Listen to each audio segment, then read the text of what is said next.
Oui, devant Dieu, devant les hommes. Oui, pour l'amour que tu me donnes.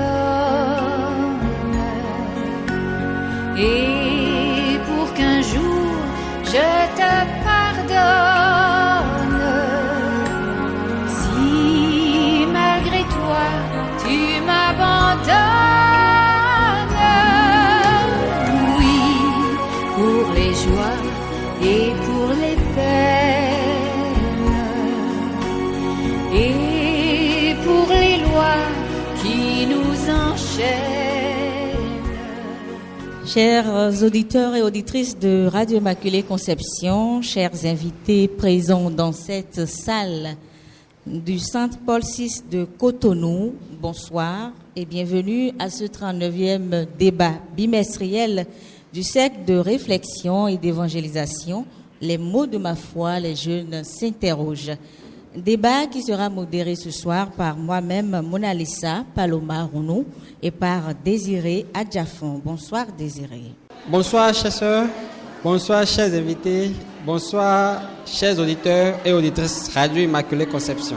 Alors, chers auditeurs et auditrices, chers invités ici réunis, le débat de ce soir étant le premier de la nouvelle année, au nom du cercle, les mots de ma foi, les jeunes s'interrogent, je vous souhaite une sainte et fructueuse année 2021, que la Sainte Trinité vous accorde tout au long de cette année les grâces de la santé, de la prospérité et d'une foi plus enracinée dans le Christ Sauveur, ainsi soit-il. Entrant dans le vif du sujet qui nous réunit ce soir, il faut dire, chers amis, que le Concile œcuménique Vatican II, dans la Constitution pastorale Gaudium Spes, a qualifié le mariage de communauté de vie et d'amour, plaçant ainsi l'amour au centre de la famille. Or, Dieu étant amour par excellence, il doit de ce fait être érigé au centre de la famille, et donc au centre d'une vie à deux, via la célébration du mariage religieux. Au numéro 16-13 du catéchisme de l'Église catholique, entendez CEC, d'ajouter que le mariage est un signe efficace de la présence de Dieu. Partant de là, le mariage religieux étant institué par Jésus-Christ lui-même à travers les Saintes Écritures, l'élevant ainsi au rang de sacrement, serait-il aisé de passer ce cap si important avec une personne qui ne partage pas sa foi et qui nie l'existence de Dieu?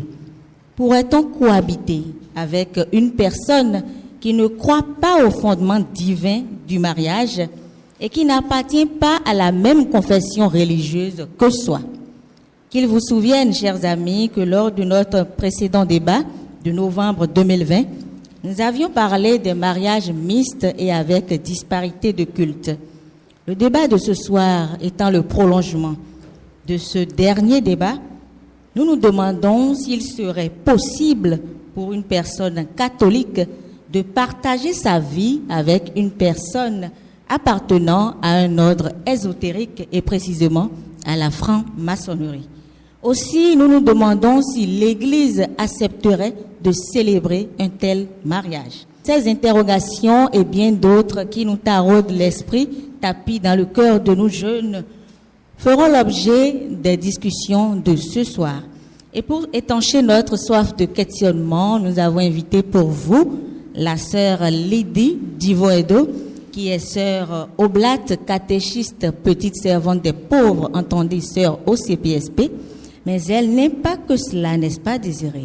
Exactement, Dame Paloma Rounou. Notre sœur Lydie est également défenseur de liens au tribunal ecclésiastique de Cotonou. Et nous vous prions de l'accueillir chaleureusement sous vos ovations, s'il vous plaît. Nous la remercions pour avoir accepté notre invitation pour parler de cette thématique qui n'est pas des moindres et qui demeure un sujet tabou sur d'autres fronts. Alors, bonsoir, sœur Lydie. Merci d'avoir accepté notre invitation. Bonsoir Paloma, bonsoir à tous nos auditeurs, bonne arrivée et heureuse année à tout le monde. Merci bien à vous, sœur, et pareil à vous. Alors, chers auditeurs et auditrices, chers invités ici présents, notre débat de ce soir s'articulera autour de 2 grandes parties. Dans un premier temps, nous ferons un panorama sur les ordres ésotériques dont la franc-maçonnerie. Puis, dans une seconde partie, nous verrons si le mariage entre une personne catholique et celle maçonnique est possible ou pas. Alors, sans transition, nous allons aborder la première partie de nos échanges. Alors, Sœur Lydie, nous entendons souvent parler des ordres ésotériques, mais nous n'arrivons pas encore à cerner exactement ce que c'est. Et nous sommes curieux de savoir si il s'agit des sectes de réflexion philosophique, des sectes ou des confessions religieuses. Priez à nous éclairer. Alors, pour répondre à votre question, je commence par dire que le thème utilisé par l'Église pour désigner les ordres ésotériques est bien et bel celui de secte. D'accord. Et ce thème est un thème englobant, un thème qui dit mieux et de façon plus complète la réalité que recouvrent les ordres ésotériques. Parce que le mot secte du latin vient de 2 mots latins. Et le mot sécare, qui veut dire couper, séparer, et le mot sécure, qui veut dire suivre. Alors, il s'agit là de 2 critères d'identification de tout ce qu'on appelle secte. Et quand on prend juste les 2 mots pour définir le mot secte, alors il s'agit d'un groupe de personnes qui professent une doctrine, et généralement une doctrine qui s'oppose à d'autres doctrines plus fortement installées, instituées, et cette doctrine induit un mode de vie chez les disciples. Du coup, nous trouvons que l'ordre ésotérique comporte le thème ésotérique, d'ailleurs, le mot ésotérique qui vient du grec ésotéros, veut dire intérieur, caché. Alors, c'est des groupes qui professent une doctrine qui est cachée, une doctrine secrète réservée aux initiés. Alors, du coup, puisqu'il s'agit de doctrines réservées aux initiés, c'est contre les ordres qui ne sont pas ésotériques, donc les religions qui sont plutôt des religions de la révélation. Eux, ils professent que la science, la gnose, justement, est le lieu du salut, mais se trouve caché.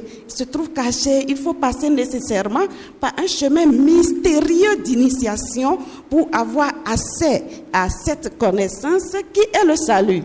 Alors que les religions de la révélation se tablent plutôt sur le Christ qui a révélé déjà toute la vérité. Du coup, nous voyons que les ordres ésotériques répondent d'abord du fait qu'ils se séparent des mouvements des autres religions qui sont plutôt des mouvements de la religion. Ils répondent au premier critère de séparer, oui. Et puis ils suivent un gourou, la doctrine d'un gourou ou d'une personne, et donc ça répond au second critère, sécure, et enfin un mode de vie qui découle de la doctrine est vraiment le leur. Et du coup, ce mode de vie rejoint ce que vous appelez justement réflexion philosophique. Oui. Puisque la philosophie, c'est l'art de vivre, c'est un art de vivre. Donc, philosophos, l'amour de la sagesse. Donc, c'est un mode de vie qui découle d'une doctrine. Alors, nous voyons que le mot le plus complet pour désigner les ordres ésotériques, c'est bien celui de secte, parce que alors on y retrouve aussi bien des réflexions philosophiques que sont la doctrine, on y retrouve aussi le fait de suivre un gourou, une autre qui professe une doctrine. Et donc, nous avons enfin la religion, puisque c'est souvent contre une religion, leur philosophie est basée souvent contre Dieu. D'accord. Merci, chère sœur, pour cette belle réponse qui nous plonge dans le vif du sujet. À présent, vous voudriez bien nous citer, chère sœur, quelques exemples d'ordres ésotériques qui existent et nous dire s'il y a des marques de différenciation entre ceux-ci. Alors, nous avons, comme vous le savez tous, la Rose-Croix. Oui. Donc, tout le monde le sait bien. L'initiation au secret se passe par des documents secrets. Et c'est l'intéressé qui, personnellement, on lui envoie des documents secrets pour s'initier en un jour-fils. Donc, ça, c'est la Rose-Croix. Et il y a M. Mogbo qui est là, qui nous dira plus tout à l'heure. Alors, nous avons également les cancas. Kanka, et vous avez la franc-maçonnerie que j'ai citée d'ailleurs, qui a pris du recul, qui est née d'ailleurs au sein de l'Église catholique et qui a pris du recul par rapport aux principes dogmatiques. Nous aurons le temps de le voir. D'en parler. Et le New Age, Next Age, en tout cas, il y a beaucoup de mouvements Maïkali qui sont aujourd'hui en vogue et qui sont des ordres ésotériques. Et qu'est-ce qui les différencie les uns des autres, ces ordres-là? C'est à l'interne que vous découvrez mieux. Parce que quand je prends par exemple la Rose-Croix, je vous dis que l'initiation se passe de façon personnelle. On vous envoie des documents secrets à garder. Vous avez un jour-fils. Donc l'initiation secrète se passe chez vous personnellement. Mais avec la franc-maçonnerie, c'est dans une loge. Donc, vous voyez, donc vous vous retrouvez quand même dans une loge, c'est un groupe. Ouais. D'accord. Merci bien à vous, sœur. Alors, en citant justement les ordres ésotériques, vous avez mentionné la franc-maçonnerie qui fait l'objet de notre discussion de ce soir. En quoi consiste-t-elle précisément? Vous avez parlé tout à l'heure d'une initiation dans une loge, mais on aimerait bien savoir un peu la genèse de la franc-maçonnerie de façon brève. Et tout à l'heure, vous avez parlé de la doctrine. Quelle doctrine elle véhicule et quelles sont ses principales caractéristiques? La franc-maçonnerie est vraiment un ordre ésotérique né dans le giron de l'Église catholique. Au tout début, ce n'était pas un mouvement ayant un objectif anti-chrétien. C'était plutôt une association d'ouvriers. Des ouvriers maçons, des maçons bâtisseurs de cathédrales, des architectes. Voilà, et qui s'étaient constitués en association au sein de l'Église. Et ils se sont justement dénommés francs, donc des affranchis, pas des ouvriers comme les autres ouvriers qui sont des esclaves. Eux, ils s'étaient appelés des francs, donc des ouvriers affranchis, et avaient pour mission de relayer les moines bâtisseurs de cathédrales dans l'Église. Et c'était au Moyen-Âge. Alors, jusqu'au XVIIIe siècle, c'était juste une maçonnerie opérative, donc des ouvriers. Et c'est au XVIIIe siècle, précisément en 1717, que la franc-maçonnerie spéculative, celle contemporaine anti-chrétienne que nous avons aujourd'hui, est née. De façon brève, je peux vous dire que la franc-maçonnerie est un ordre ésotérique né au sein de l'Église catholique et comme doctrine, justement, elle développe des principes contraires aux principes dogmatiques de l'Église catholique romaine. D'accord. Alors, dans notre dernier débat de l'année 2020, comme je le disais à l'entame de cette émission, soit le 38e, nous avions parlé des mariages mixtes et avec disparité de culte vue par le droit canonique. Étant donné qu'au cours de ce débat, nous parlons également de mariage, mais cette fois-ci, de mariage entre une personne catholique et celle maçonnique, Sœur Lydie, pouvez-vous nous rappeler brièvement ce que le droit canonique dit du mariage religieux? Comment le droit canonique définit le mariage religieux et quels sont les types de mariages que l'Église catholique accepte outre le mariage entre deux catholiques? Alors, merci pour la question. Le droit canonique au canon 1055 définit le mariage comme une alliance. Donc, l'alliance par laquelle un homme et une femme constituent entre eux une communauté de toute la vie, ordonnée par son caractère naturel au bien des conjoints, ainsi qu'à la génération et à l'éducation des enfants. Vous trouvez cela au canon 1055. Voilà la définition. Quand vous regardez bien cette définition, vous voyez que le droit canonique reconnaît à la base d'abord le mariage naturel. Oui. Le mariage naturel.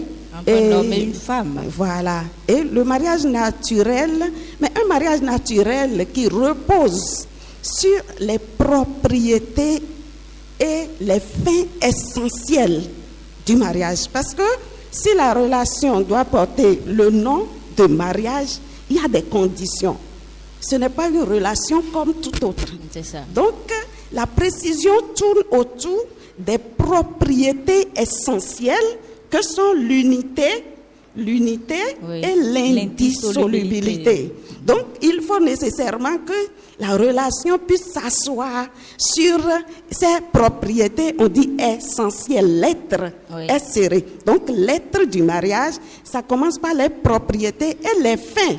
Les fins essentielles, voyons, on dit ordonnées par son caractère naturel au bien des conjoints, ainsi qu'à la génération et à l'éducation des enfants. Donc, pour dire que le mariage naturel, dans sa définition, doit prendre en charge ces 5 éléments d'abord, pour qu'on puisse dire il y a mariage, que ça s'appelle mariage. Ensuite, c'est ce lien naturel que le Christ a pris pour en faire un sacrement. Donc, du coup, il s'est tablé d'abord sur ce que son père a instauré. C'est pourquoi, quand ses contemporains l'interrogeaient, ils demandaient, mais pourquoi Moïse nous a permis de renvoyer nos femmes? Il a dit non, c'est à cause de l'endurcissement de votre cœur que Moïse a fini par vous lâcher ainsi. Et puis, il continue en disant, sinon, au commencement, il n'en était pas ainsi. Mais qu'est-ce qui était au commencement? Ce que son père a instauré, c'est ça qu'il a d'abord défini. C'est ça le mariage naturel. Et après, il en a fait un sacrement, c'est-à-dire un signe de son amour pour l'Église. Un signe, en regardant ce signe-là, on saura que c'est de cette manière qu'il a aimé l'Église. Les mariés, de par leur engagement, en disant, veux-tu être mon époux? Oui, je le veux. Veux-tu être mon épouse? Oui, je le veux. Prennent en charge toutes ces fins et ainsi, ils sont en train de dire aux autres couches de l'Église, regardez-nous désormais, la manière dont nous nous aimons, c'est ainsi que le Christ vous aime. Voilà leur engagement. Donc, vous comprenez que le mariage, dans sa définition canonique, reconnaît le lien naturel avant d'aller au lien sacramentel. Et dans le lien naturel, il faut voir le mariage coutumier, il faut voir le mariage civil, il faut voir le mariage avec disparité de culte. Et quels sont les types de mariage que l'Église accepte? Justement, l'Église accepte toutes ces 3 formes de mariage. Voilà. D'accord. Merci pour cette belle entame de la seconde partie. Chers sœurs, ce débat étant le prolongement du précédent, c'est-à-dire du 38e, dites-nous pourquoi le mariage entre une personne catholique et celle maçonnique a été classé dans la catégorie des mariages avec disparité de culte. Je commence pour répondre à cette question par préciser d'abord ce que nous entendons par mariage avec disparité de culte.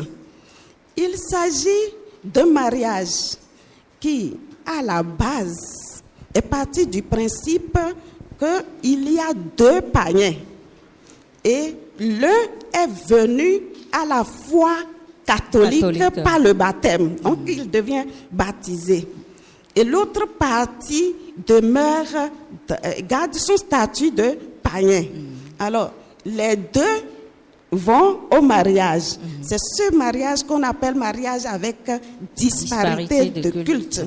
Alors, il se peut que dans l'autre partie qui est païenne, on puisse trouver aussi d'autres, on peut interpréter de façon large et l'étendre à toutes les autres confessions religieuses dont le baptême n'est pas reconnu par l'Église catholique. Lorsqu'une partie de ces confessions religieuses dont le baptême n'est pas reconnu par l'Église catholique se marie avec une partie catholique baptisée, alors nous avons un mariage avec disparité de culte. Or, nous sommes en train de parler du mariage d'un franc-maçon avec un catholique baptisé. Oui. Mais ce franc-maçon pourrait bien être baptisé aussi. Baptisé, s'il s'agit simplement de quelqu'un qui n'est pas baptisé et qui a intégré cet ordre ésotérique, alors nous sommes dans le cas d'un mariage avec disparité de culte.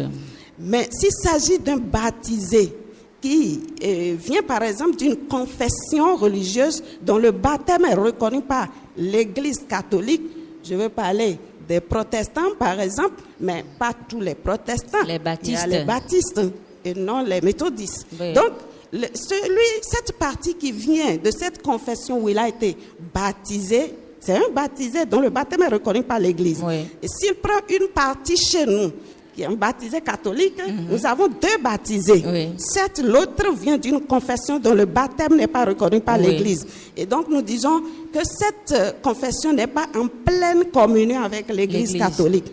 Alors, nous sommes en face là d'un mariage mixte, différent du mariage avec disparité de culte. Là, il y a deux baptisés dont l'un vient d'une confession religieuse différente de l'Église catholique et dont le baptême est reconnu. Ici, le maçon peut-être de cette confession religieuse, nous aurons à célébrer alors un mariage mixte avec les conditions que nous verrons tout à l'heure. Mais là où se trouve le problème, et c'est intriguant, c'est beaucoup plus ici, où le franc-maçon en question était catholique baptisé. Et hier encore peut-être vient à la messe régulièrement.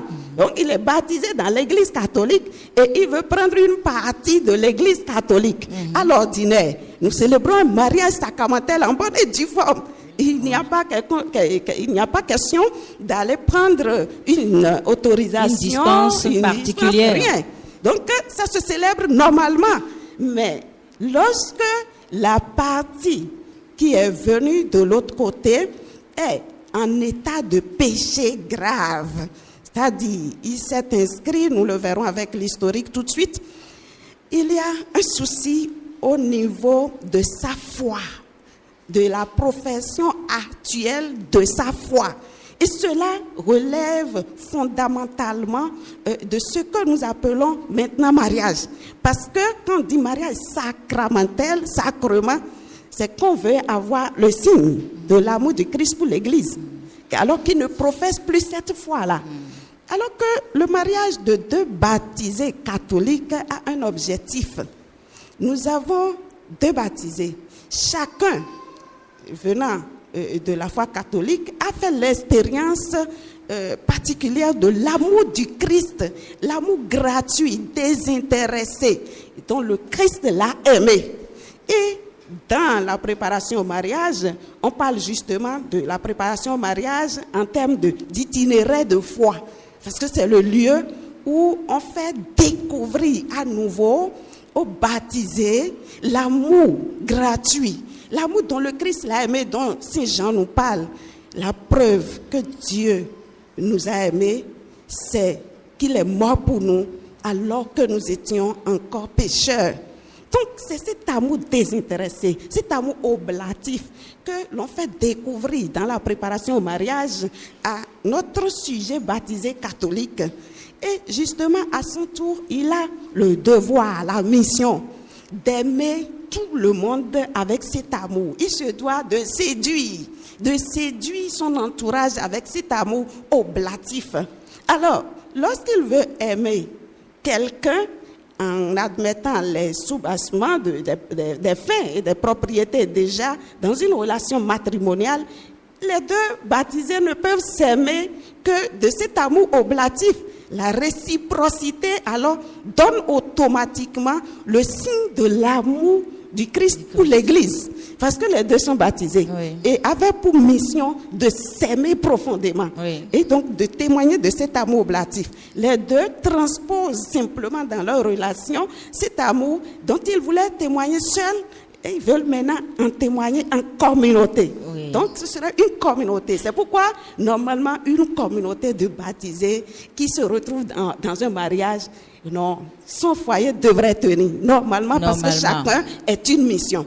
Du coup, vous savez, dans l'historique, on a pu arriver à dire que le maçon qui prend un catholique, même s'il est baptisé catholique, doit répondre à des conditions avant d'aller au mariage, obtenir une autorisation spéciale, nous verrons. Oui. Donc, on est arrivé là grâce à la doctrine qui a analysé ce que sa foi devient dans le foyer.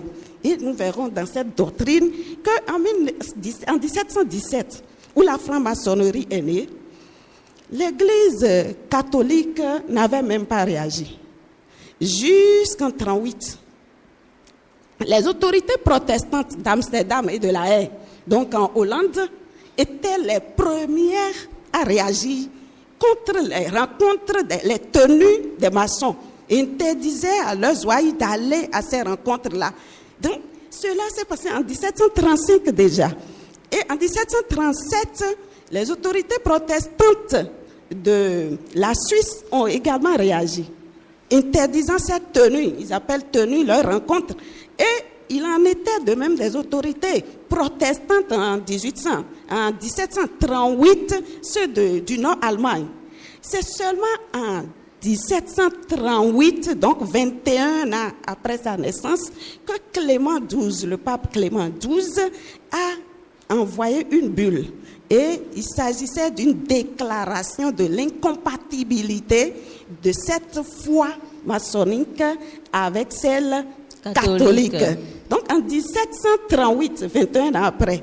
Et cette disposition disait également que tous ceux qui allaient dans ces rencontres sont frappés d'excommunication. Donc ils sont excommuniés et cela ipso facto.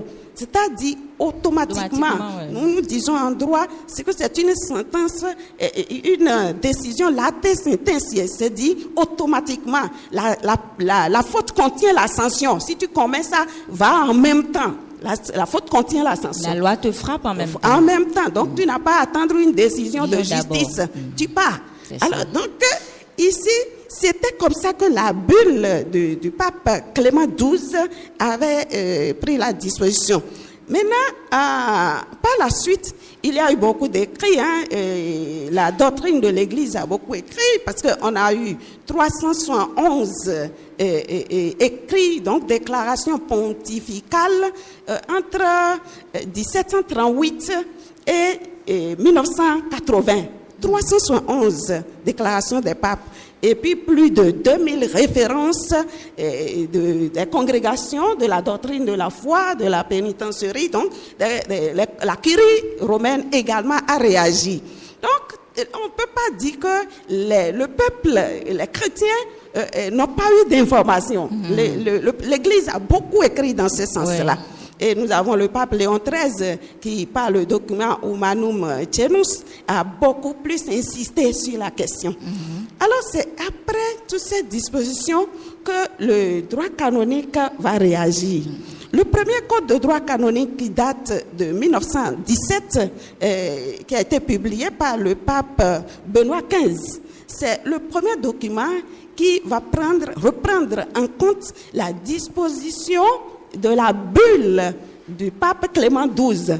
Et au canon 2335, donc 2335, cette disposition frappait également d'excommunication les francs-maçons, déclarés ouvertement comme cela, et en même temps disait que la levée de la sanction est réservée au souverain pontife, donc au Saint-Père.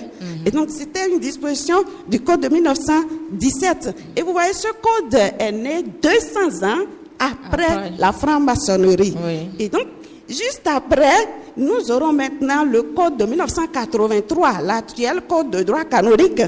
C'est ce code, en son canon 1374, va prendre une disposition.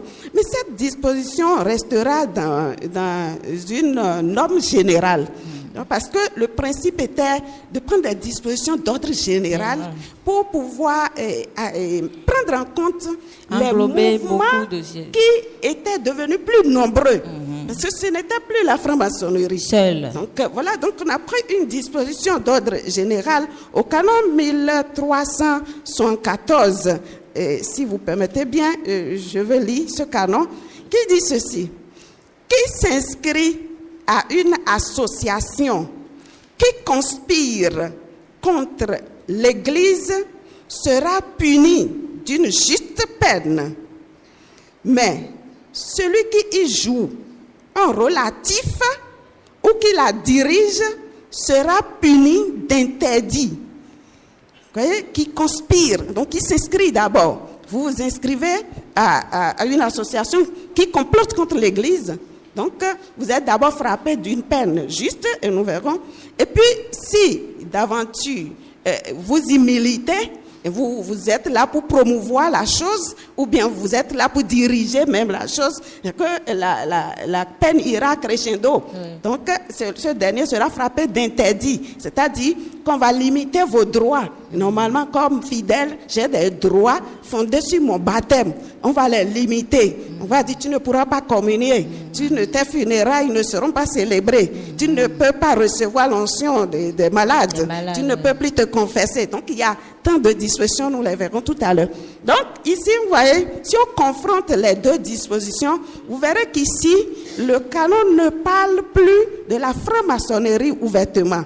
Alors que le canon de 1335 du code de 17 parlait ouvertement de la franc-maçonnerie et les frappait d'excommunication late sentenciée. Oui. Donc, ici, cette disposition-ci englobe tout le monde, mais est allée de façon graduelle sur les peines, en disant, bon, tu t'inscris simplement, tu es déjà frappé.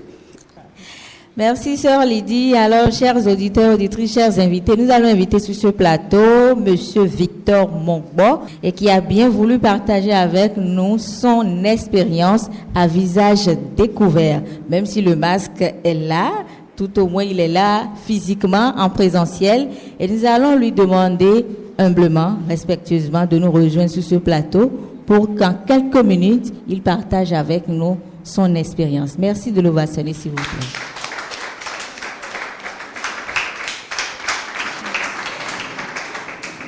Alors, monsieur Mongbo, partagez avec nous un peu votre témoignage.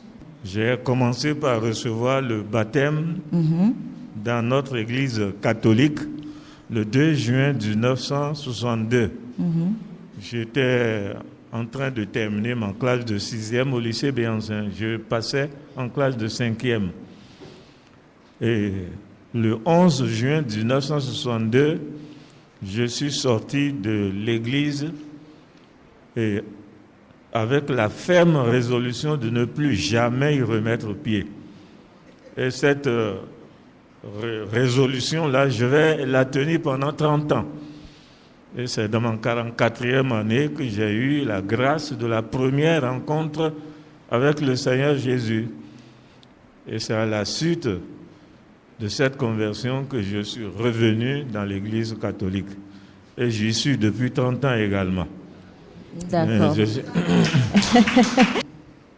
Donc, dès que moi j'ai quitté l'église catholique, d'abord il faudra que je souligne les conditions dans lesquelles j'ai été baptisé et qui n'ont pas changé, hélas. Normalement, pour quelqu'un qui a atteint l'âge de raison, s'il n'a pas la foi pascale, s'il ne croit pas que Jésus est mort pour nos péchés, qu'il est ressuscité pour notre justification, et qu'on le baptise au terme de quelques années de catéchisme, vous ne faites que passer du vernis sur un païen qui demeure païen quand au fond, Mais ce qu'on appelle jeter de l'eau sur le canard, quoi. Oui. Il ne change pas en réalité. C'est cela. Ce n'est pas que la grâce n'a pas été infusée dans l'âme. Chaque fois qu'un ministre accomplit validement un rite sacramentel, la grâce est donnée automatiquement. Oui. Ce que les théologiens de notre Église appellent ex opere operato. Mais la grâce infusée doit être accueillie par le baptisé pour en vivre. Donc il y a les conditions ex opere operantis, les dispositions du cœur de la part de celui qui est baptisé, celui qui va recevoir sa première communion ou bien la confirmation. D'accord. Et cette condition-là a fait défaut chez moi. Figurez-vous que le jour, à la cathédrale Notre-Dame de l'Immaculée Conception de Porto-Novo, je recevais mon baptême, j'avais mes petits gris-gris dans ma poche. Et on nous a dit, on va vous demander, renoncez-vous, acceptez-vous, vous allez répondre ceci, cela. Oui. Nous, on a répondu.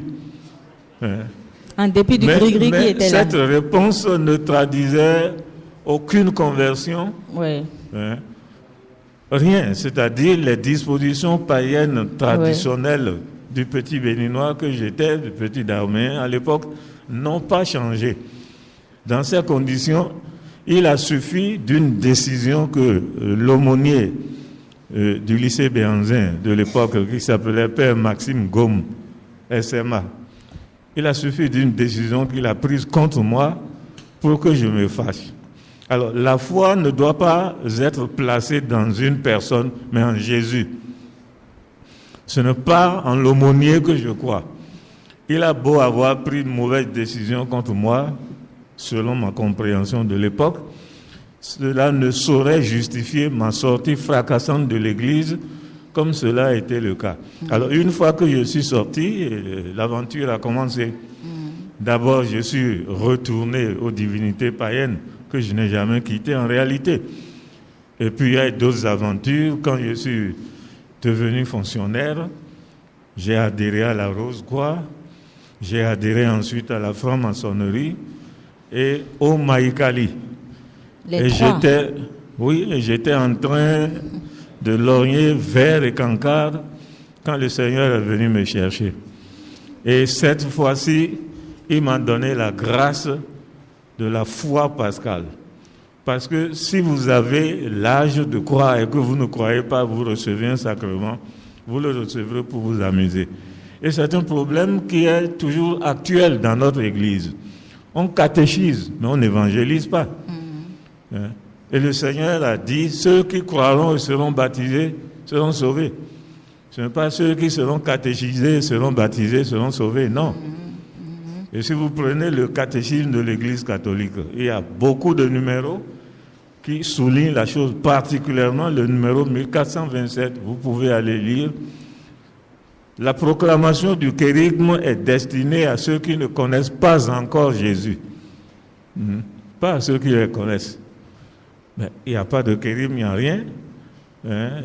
Question-réponse, c'est qui le Saint-Esprit? Est-ce que c'est un troisième Dieu? Non, c'est pas... Enfin, mais ça, c'est pour s'amuser, ça. Il faut trouver les voies et moyens de mettre le catéchumène en contact avec la parole de Dieu. Ne pas avoir peur de faire parcourir la Bible, de discuter, et ainsi de suite. Parce que c'est en écoutant la parole qu'on accueille le don de la foi. Il ne faut pas aller au catéchisme directement. C'est un problème que j'ai toujours souligné. C'est une des leçons que j'ai tirées à mon retour. Donc, j'ai fait ces 3 mouvements-là. Pourquoi ces 3-là? C'est parce qu'il y avait une insatisfaction au niveau de l'heure que vous êtes allé vers Moi, j'avais un problème. J'avais un problème personnel. D'accord. Je vivais avec une peur terrible dans mon cœur. Il y a un devin qui a dit à mes parents, mon père et ma mère, que ma mère aurait demandé que tous les enfants qu'elle aura eus sur cette terre mouraient avant sa mort. Via n'a rien à dogoto me bonan diba na agbe me file yo biyo na kudo nu kunto me ko de so na ku na sultana nu de abiosin se kwebo afione Ma mère était Vaudoussi, mon père grand chef de la collectivité, chef de tous les cultes de la famille, ils y ont cru. Et quand vous croyez à ces bêtises-là, ces élucubrations, le malin, vous lui ouvrez la porte. Il s'infiltre. Voilà, et il fait de votre vie un enfer. Un enfer, oui. Et figurez-vous que ma mère a fait 6 enfants, mon père, 5 sont morts, 2 sont vivants. Je suis le petit dernier. J'ai une sœur aînée, sœur Itérine, qui est musulmane, d'un autre lit. Elle est toujours vivante. Et moi, lorsque le Seigneur m'a donné la foi pascale et m'a fait revenir dans son église, j'étais armé. J'étais un blocos. Le malin ne pouvait plus rien contre moi. Donc, je suis dans l'église depuis 30 ans. Je suis très heureux. Et le sujet que vous discutez, ça m'a beaucoup intéressé. Si vous avez des questions, je suis là. Si vous avez la foi en Jésus-Christ, pas en n'importe quel Dieu, pour que la foi en Dieu là, ne soit pas une foi qui peut leurrer, tromper les gens, le Fils de Dieu s'est fait homme pour qu'on sache qu'un seul est Seigneur, c'est Jésus. Le Fils du Dieu vivant, le Fils de Marie, le Fils adoptif de Joseph. Voilà, c'est de lui qu'il s'agit. Parce qu'il n'est pas homme seulement, il est vrai homme et vrai Dieu. Si vous le rencontrez, il n'y a pas de problème. Vous ne pouvez pas rester dans la boue où vous étiez avant de l'avoir rencontré. Vous reviendrez nécessairement le rejoindre dans son église catholique. Et si la rencontre est bien faite, vous n'irez pas ailleurs que dans l'église catholique. Précision qui est très importante. Il y a des quarts de rencontre, des demi-rencontres, des 3 quarts de rencontre. Ça vous envoie chez les évangéliques. Oui. Voilà. Oui. Alors, M. Mongor, pour terminer notre petite interview avec vous, ayant fait tout ce parcours-là, vous avez vu un peu comment ces ordres-là fonctionnent de l'intérieur. Et vous avez finalement décidé de revenir à l'Église catholique. Quel conseil vous pouvez donner à tous ceux qui nous écoutent, aussi bien sur la radio que ici, en présentiel? Quel conseil avez-vous à leur donner si éventuellement ils étaient tentés d'aller vers ces ordres-là, soit sur le plan professionnel, soit sur le plan familial? Quel conseil avez-vous à leur donner? Ceux qui y sont déjà et ceux qui sont tentés d'y aller. Les conseils ne servent à rien, madame. Ça, je peux vous le dire. Il faut proclamer Jésus devant eux. L'Esprit du Seigneur se chargera du reste dans leur cœur. Plus vous conseillez, plus vous suscitez la mauvaise curiosité chez les gens. Oui. Et plus ils ont envie d'aller voir. Voir ce qui se C'est passe pour ça ailleurs. Que chaque fois que j'ai l'occasion de parler de ces choses, ma façon d'intervenir a changé. Si vous me demandez de me dire comment ça se passe dans les loges, je ne vous dirai rien. Oui, c'est normal. Ce qui est important, c'est connaître Jésus. Oui, Et là, on finit jamais de le connaître. Il est Dieu, il est infini. c'est ça. Mais quelques facettes marquantes que le Seigneur vous permet d'appréhender, mais tenez-vous à cela solidement. D'accord. Voilà, la foi en Jésus, c'est une ancre dans nos âmes. Si vous avez foi dans le Seigneur, vous êtes inébranlable. Vous ne pouvez plus changer. Si vous changez, c'est que il y a quelque chose qui ne va pas. La foi n'est pas encore enracinée. Ouais. D'accord. Merci bien à vous. Merci d'ovationner M. Mongor pour cet édifiant témoignage. Merci à lui d'avoir bien voulu intervenir à visage découvert. Son témoignage nous montre qu'il n'y a rien ailleurs et qu'il est important pour les chrétiens de rester à la suite du Christ. Et je fais partie du cercle de réflexion Les mots de ma foi. Et nous venons de terminer la 39e édition du Forum physique. Et il était question de parler du mariage. Est-ce qu'une chrétienne peut marier un franc-maçon? Et je pense que c'est un thème vraiment houleux qui a suscité beaucoup d'attention. Déjà, avant même le thème, il faut noter que déjà par les posts, les gens me sollicitaient pour quand même avoir le retour du thème. Donc, c'est comme si c'est un thème qui est intéressant, ça sort de l'ordinaire et beaucoup voudraient quand même avoir un retour. Au-delà de tout ce qui est dit, le résumé de la vie de M. Mongor, j'ai eu la certitude que c'est la rencontre avec le Christ qui vraiment détermine notre marche à la suite du Christ.